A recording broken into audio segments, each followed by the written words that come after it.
Érigée sur une falaise de la côte sud, donnant l'accès à une vue panoramique sur le fleuve Saint-Laurent, la municipalité de Saint-Pierre-les-Béquets domine le paysage pittoresque du Québec avec ses quelques 1200 habitants. De cette seigneurie concédée en 1672 à Romain Béquet se perpétue aujourd'hui l'histoire d'une communauté qui se souvient encore de ses ancêtres défricheurs venus du Nord pour s'établir. Ces bâtisseurs ont mis en place une économie locale faisant sa renommée. À l'honneur sur ces plateaux sablonneux, la culture maraîchère de la tomate allait devenir au début du 20e siècle le point central du développement économique du territoire. M. Jean-Baptiste Lelédier était un Français originaire de Normandie. Il a introduit ici la culture de melon, pour commencer, puis la culture des tomates, un fruit, un légume, appelez-le comme vous voulez. Il l'a fait goûter aux gens. Les gens l'ont cultivé à leur tour, en ont fait des belles recettes. À un moment donné, c'est toute la municipalité qui cultivait des tomates. Environ depuis 4 générations, on fait la culture de la tomate dans notre famille.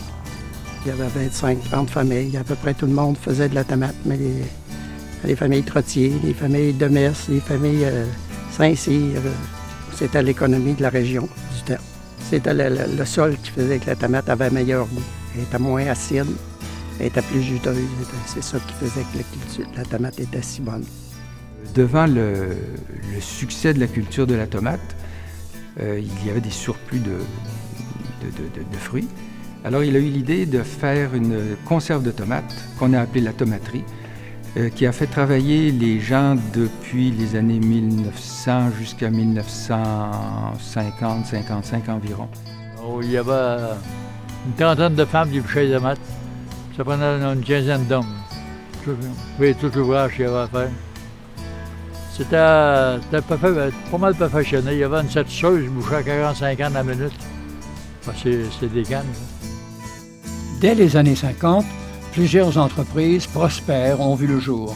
Ces entrepreneurs dynamiques ont alors développé divers pôles d'activité, abattoirs, quincailleries, compagnies de transport, cimenteries, entrepôts de matériaux de construction, sans oublier les entreprises de services et commerces déjà bien établies, qui sont aujourd'hui le gage de la qualité et de la diversité des infrastructures en place. Saint-Pierre, c'est tout de même la deuxième municipalité en importance du territoire de la MRC de Bécancour sur 12 municipalités. Puis c'est certain qu'il y a des gros projets comme le projet d'assainissement des eaux usées. C'est tout de même le projet du siècle à Saint-Pierre. C'est un projet de 15 à 20 millions de dollars, c'est pas rien. Il y a la famille Pepin, Jean-Paul Pepin et ses enfants, parce que tout de même une quinzaine d'emplois. Puis c'est le plus gros producteur de paniers de fruits et légumes au Québec. L'entreprise des paniers PP a commencé aux alentours de 1958.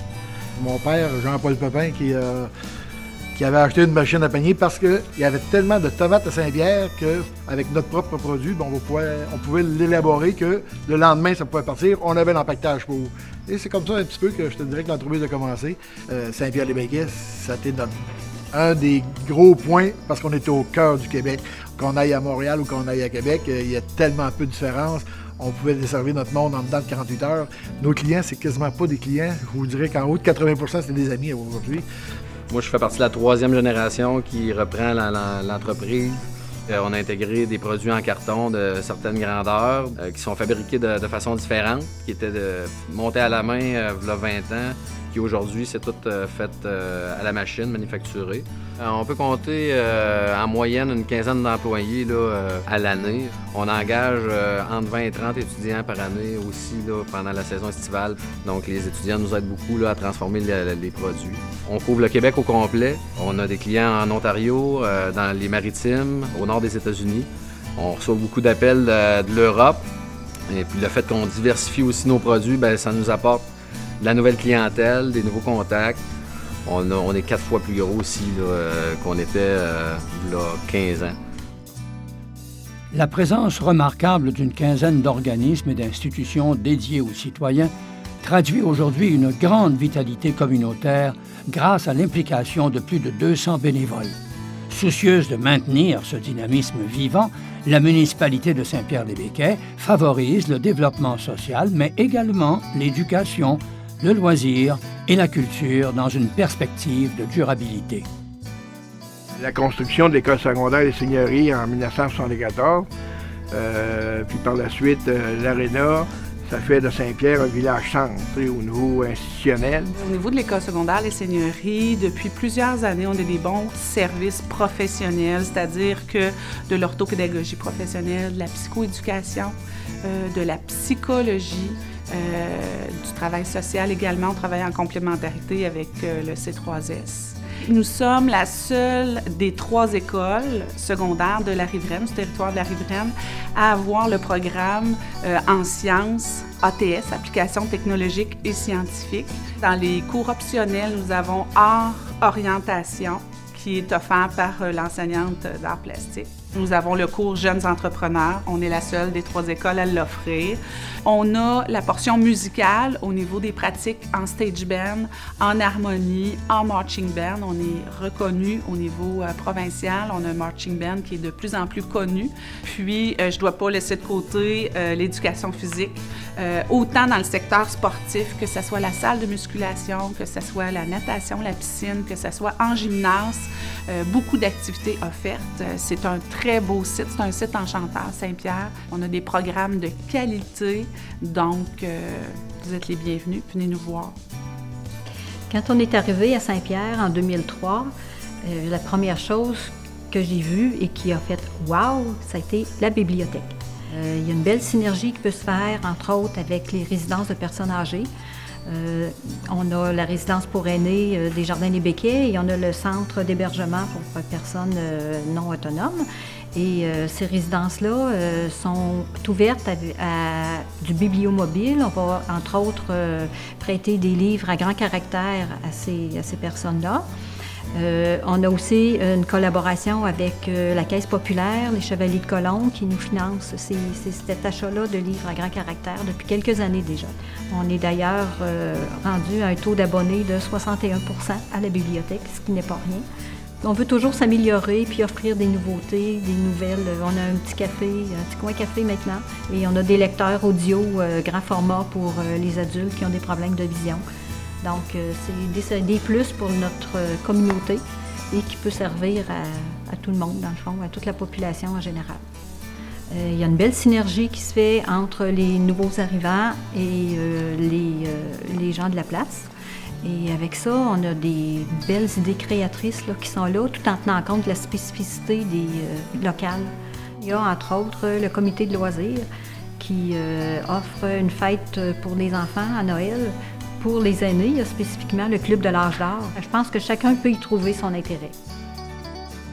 L'attrait du fleuve fait également de Saint-Pierre-des-Béquets un lieu de villégiature d'importance avec ses quelques 200 résidents saisonniers. La mise en place de la route des navigateurs, ses industries agroalimentaires, son patrimoine vivant, sa culture et son histoire deviennent les pierres angulaires du développement touristique d'une communauté accueillante. Au niveau des 50 dernières années, le développement de la villégiature, c'est tout de même important. Il y a près d'une centaine de chalets à Saint-Pierre, des gens qui viennent de tous les coins du Québec. Ça amène des retombées économiques, puis aussi au niveau de la richesse foncière. Je suis confiant pour l'avenir. Puis on a beaucoup de résidents de fin de semaine qui sont installés sur le bord du fleuve. Quand tu es né sur le bord du fleuve, c'est beau les lacs et les rivières, mais il n'y a rien qui bat le fleuve Saint-Laurent. Puis c'est pas pour rien qu'il y a beaucoup de retraités de la ville qui viennent s'installer le long du fleuve Saint-Laurent. Moi aussi, je veux travailler avec le conseil municipal pour embellir le centre du village, améliorer la pointe de l'église avec le presbytère, c'est tout un ensemble. Moi, j'ai toujours rêvé à une promenade genre Terrasse du Frein à Québec, là, entre le cimetière et le manoir Les Béquets. Saint-Pierre, c'est une belle région agricole, il y a un microclimat, il y a un sol pour la tomate. Pour moi, c'est la capitale de la tomate, là. Une histoire de plus de 350 ans perpétuée par les enfants des censitaires de l'époque ne pourrait se faire sans l'implication de plus en plus grande de nouveaux arrivants convaincus de faire de Saint-Pierre-des-Béquets leur port d'attache pour se bâtir un brillant avenir. Si le passé est garant de cet avenir, la population est vouée à partager ses valeurs et valoriser son patrimoine et ses acquis. Saint-Pierre-les-Béquets, un terreau fertile à cultiver, un fleuve d'idées à réaliser.